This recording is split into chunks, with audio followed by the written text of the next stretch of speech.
반갑습니다. 오늘의 사연 시작하겠습니다. 최근까지도 아이 갖는다고 이것저것 시도해보고 했던 것 같은데 처형 몸만 상하고 별 효과는 없었습니다.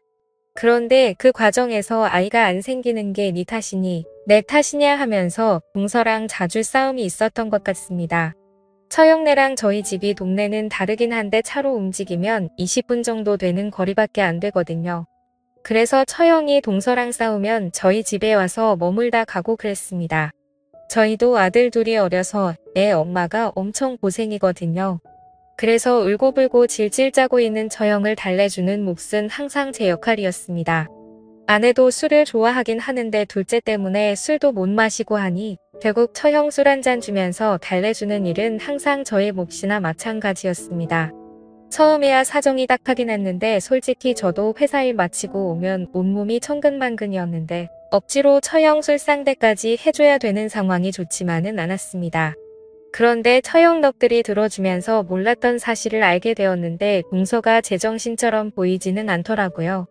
나이는 이 집안 식구들 중에서 제일 어린데 성격이 아주 보통이 아닌 것 같았습니다. 다혈질이라서 욱하는 성질이 있어서 돌발 행동도 많이 하고 젊은 시절에 어디서 좀 놀았는지 입도 걸걸해서 한번 띵또가 나가면 그게 집 밖이 되었든 누가 되었든 간에 가리지 않는다고요. 그러니 행복하자고 결혼한 처형이 5년 가까운 결혼 생활하면서 얼마나 고생을 했을지 이해가 가더군요. 그래서 그 이후부터는 귀찮아하지 않고 처형이 또 무슨 일이 되었든 우리 집으로 피신을 오게 되면 저도 눈치 주지 않고 잘해줬습니다. 차라리 이혼하라고 조언까지 해주기까지 했습니다. 그래봐야 처형도 똑같이 30대 초중반인데 요즘 갔다 온 거 가지고 뭐라 하는 사람도 없고 처형은 아이도 없지 않냐고요.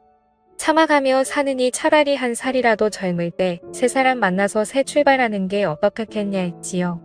처형은 못할 소리 하지 말라면서 아무리 그래도 어떻게 이혼을 하느냐 세상이 바뀌었다고 해도 사람들이 색안경 끼고 보는 거 똑같다고 하면서 주저하는 모습이었습니다. 본인 인생인데 제가 이래라 저래라 할 것도 아니고 그러냐고 하고 말았지요. 그냥 제가 해준 말은 조언 정도로만 들으라고 했습니다. 그런데 또 막상 이혼한다는 생각을 하니 처형 입장에서 뜨끔했나 봅니다. 그 뒤로부터는 한동안 싸움이 없던 건지 저희 집에 울면서 찾아오는 일이 거의 없었거든요. 좋은 게 좋은 거라고 어쨌든 둘이 사이가 좋아진 거면 잘 된 거지 하고 말았습니다.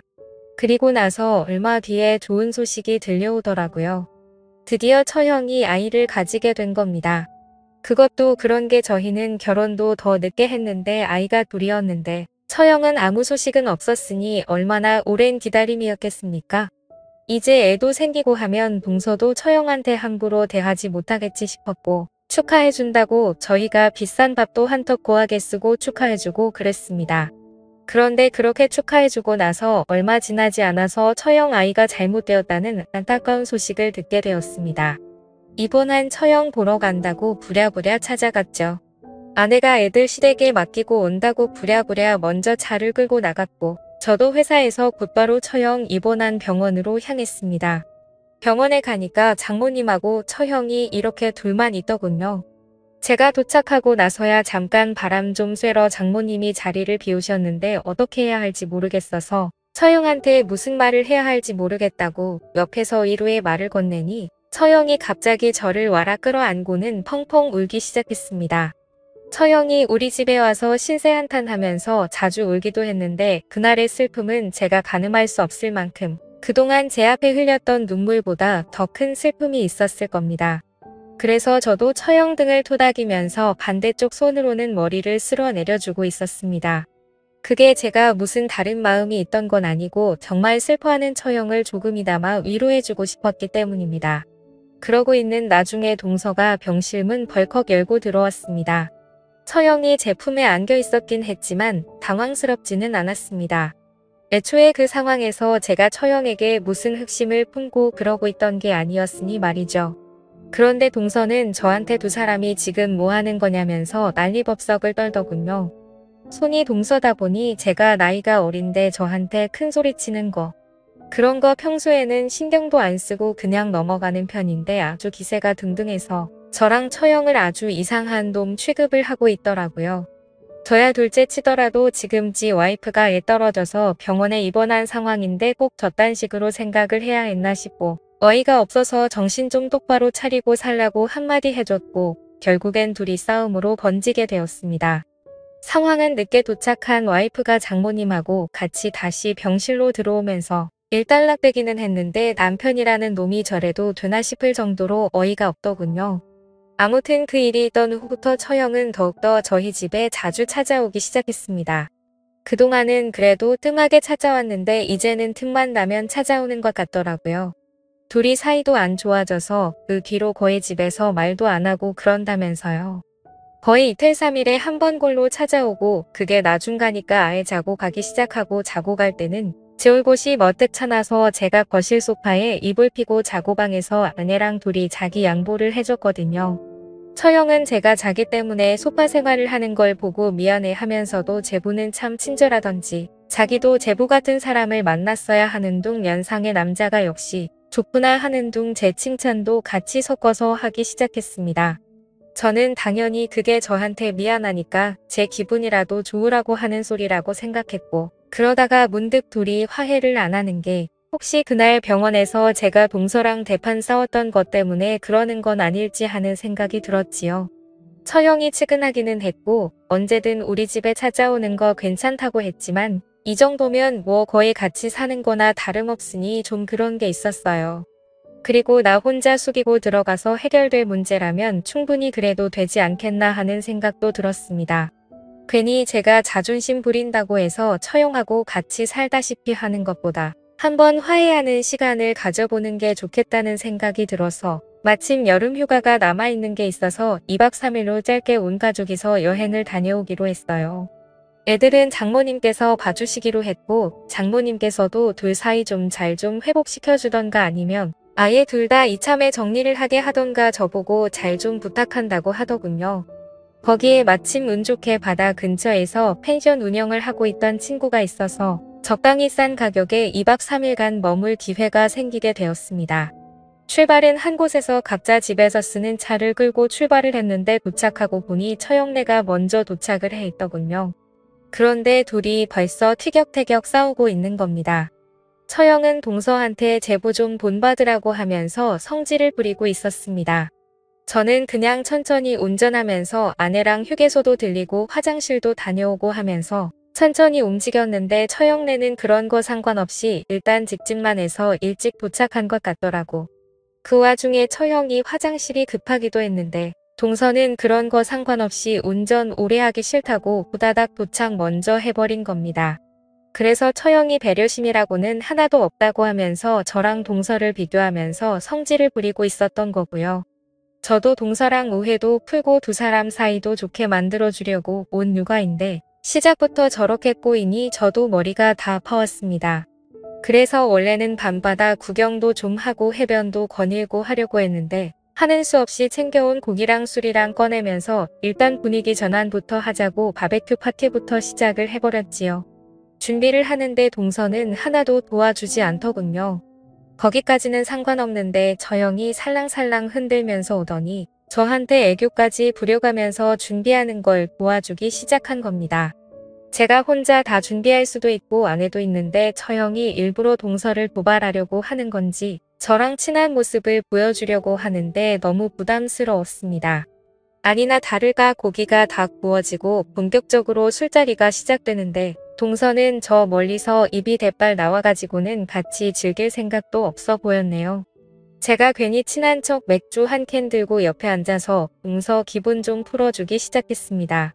그래도 제가 옆에서 노력을 하니 동서도 마음을 열었는지 제 말도 조금씩 듣고 속에 있던 이야기를 하나 둘씩 꺼내더군요.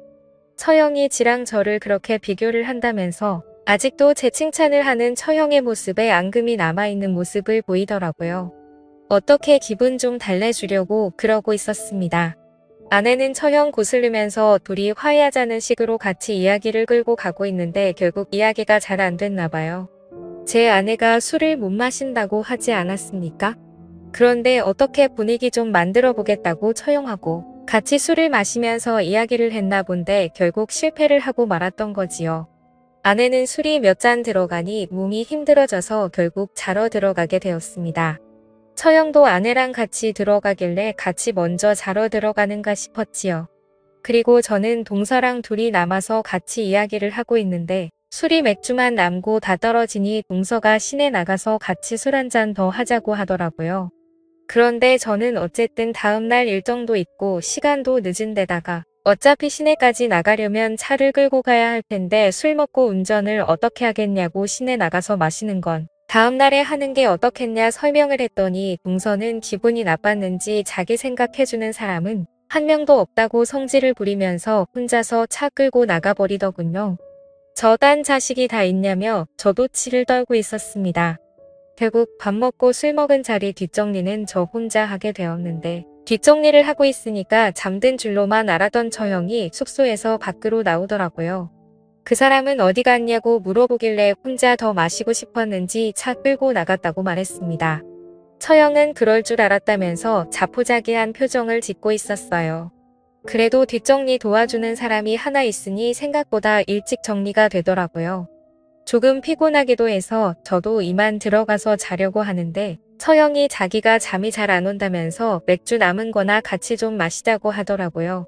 처형과 원래 술을 자주 마시기도 했기에 별로 불편할 게 없어서 그러자고 했는데 처형이 맥주를 한 캔씩 원샷을 하는 모습이 취하려고 일부러 저러는 건가 싶은 생각이 들었습니다. 아니나 다를까 술 기운이 확 올라와 있는 처형이 어지럽다면서 잠깐 기대서 쉬고 싶다면서 제 옆으로 와서 제 어깨에 머리를 기대는 거 아니겠습니까? 아무리 술을 잘 못 마셔서 먼저 취해 잠에 들었다지만 아내가 바로 코앞에 있는 숙소에 잠들어 있는데 이 광경은 아무리 아내라도 썩 좋아할 만한 장면은 아니었습니다. 처형이 거의 몸을 베베 꼬아서 저에게 안긴 듯 안기지 않은 듯 몸을 비틀어 저한테 기대고 있었거든요. 당연히 술 마시러 나간 동서가 돌아와서 이 광경을 본다면 이번에는 오해라고 설명할 만한 모습은 아니었습니다. 그래서 부담스러워서 처형한테 너무 가깝지 않느냐고 눈치를 줬지만 처형은 이미 그런 건 상관없이 저한테는 안돼 없이 자기 마음을 고백해오더군요. 전에 했던 말처럼 제부 같은 사람을 만났어야 했다. 제부는 참 다정하다 하면서 전에 자기한테 이혼하라고 하지 않았느냐고 멀쩡한 여자 이혼녀 만들었으면 그에 따른 책임을 져야 하지 않겠냐면서 제 말대로 자기가 이혼할 테니 앞으로 자기를 책임지라는 겁니다. 이혼하라고 말한 게 왜 책임을 져야 하는 거냐 물으니 자기가 이혼녀가 되었다가 다시 결혼 못하게 되면 아직 한참 된 아이인데 괜히 저 때문에 독수공방하게 되는 거 아니겠냐고 하더군요. 그러니 제 말대로 이혼을 하겠으니 자기가 외롭고 힘들 때는 제가 언제든지 그 모자란 걸 채워줘야 한다는 겁니다. 그러면서 계속 제 쪽으로 몸을 틀어버리면서 자기 볼따구를 제 얼굴에다가 가까이 가져다 붙이려고 하더라고요. 조금 상황이 심각하다 싶었지만 잘해보려고 온 휴가인데 상황만 악화되고 얼마나 속이 상하면 저럴까 싶기도 하고 그래서 그냥 처형이 하고 싶은 대로 하게 내버려뒀습니다. 다행히 아내는 깊게 잠이 든 것인지 깨지 않았고 동서는 아예 휴가가 끝나는 날까지 들어오지 않았습니다. 알고 보니 그때 기분 나쁘다고 시내에 나가서는 그냥 그 길로 차 끌고 집으로 돌아가 버렸더군요. 처형은 이제 도저히 안 되겠다고 이혼하겠다고 하는데 솔직히 그때부터는 저도 걱정이 되기 시작했습니다. 이미 처형은 그날 저에게 해소하고 싶었던 걸 모두 해소한 상황이었고 저한테 자기가 이혼하면 마치 제가 처형을 책임져야 한다는 듯이 말했던 게 문득 생각이 난 겁니다. 여태까지 이혼 생각이 없다던 처형이 왜 하필 저랑 그런 일이 있고 하루도 지나지 않아 마음을 바꾼 걸까요? 안 봐도 무슨 상황인지 뻔히 짐작이 되더군요. 이러다가 정말 저는 처형이 필요할 때마다 따라 나가서 풀어주는 놀이개가 되게 생겨버린 겁니다. 그래서 그때부터는 이혼도 생각해보라고 먼저 말하던 제가 처형한테 그래도 이혼까지 할 게 뭐 있느냐고 말리기 시작했습니다.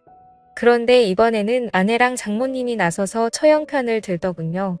더 같이 살아봐서 뭐 하겠냐며 이젠 끝이라고 하면서 오히려 처형한테 힘을 실어주기 시작한 겁니다. 그렇게 결국 처형은 이혼을 하게 되었고 그 이후부터가 아주 가관입니다. 제 퇴근 시간 맞춰서 처형이 저희 회사 앞에서 저를 기다리고 있더군요. 자신의 동생, 즉 그러니까 제 아내한테 전화해서 야근이 있다고 하던 무슨 이유를 대던지 하라면서 오늘 저녁에는 집에 들어가지 말라며 자기랑 같이 시간을 보내자는 겁니다. 처형한테 이건 아니지 않냐고 몇 번은 설득을 해봤지만 도무지 말이 통하지 않더군요. 그래서 같이 좀 시간을 보내자던 처형을 뿌리치고 저는 그냥 집으로 들어갔습니다. 그런데 집에 돌아오니 아내가 말도 안 되는 소리를 하는 겁니다. 어떻게 자기 언니의 부탁을 거절할 수가 있냐고 하면서 말이죠. 처형이 이혼을 하더니 제정신인가 싶었습니다. 저희 회사까지 찾아와 같이 시간 보내자고 부탁한 걸 거절한 이야기를 다른 사람도 아니고 제 아내한테까지 했으니 말이지요. 그런데 아내의 이어진 반응을 보니 아내도 제정신인가 싶더군요. 아내는 당장에 다시 처형한테 돌아가서 처형이 하고 싶은 대로 하게 두라는 겁니다. 심지어 그날 휴가지에서 밖에서 제가 처형과 뭘 하고 있었는지 아내는 그 장면을 전부 다 지켜봤다고 하더군요. 심지어 동서도 그날 돌아오는 길에 처형과 제가 그러고 있는 걸 보고 이혼을 결심했다고 하는 겁니다. 결과적으로 처형이 원해서 한 것도 있지만 그날 저랑 있었던 일 때문에 동서가 이혼을 결심한 것이라 하더군요. 언니 인생을 그렇게 만들어 놓고 도망치는 건 사람이 할 짓이 아니라면서 저보고 처형을 끝까지 책임을 지라는 겁니다.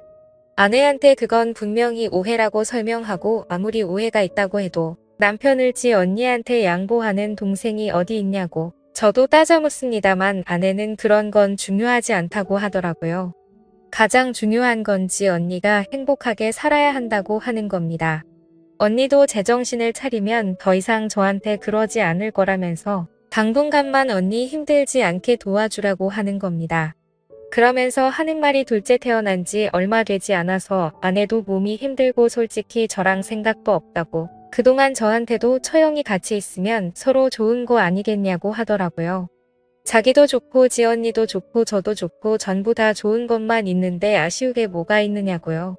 저는 아직도 그게 무슨 말도 안 되는 소리냐면서 거절하고 있기는 하지만 이제는 저도 뭐가 뭔지 모르겠습니다. 그냥 아내가 말하는 대로 좋은 게 좋은 거다 생각하고 처형이 원하는 대로 하게 해줘야 할지 아니면 이거지 같은 상황에서 빨리 발을 빼야 하는 건지 말이지요. 정말 생각지도 못한 상황 때문에 요즘 여러모로 너무 지치고 힘이 드네요. 모두 상처받지 않고 잘 해결할 수 있는 방법이 아예 없는 걸까요? 심란한 가운데 최대한 좋은 조언 많이 해주시면 참 감사하겠습니다.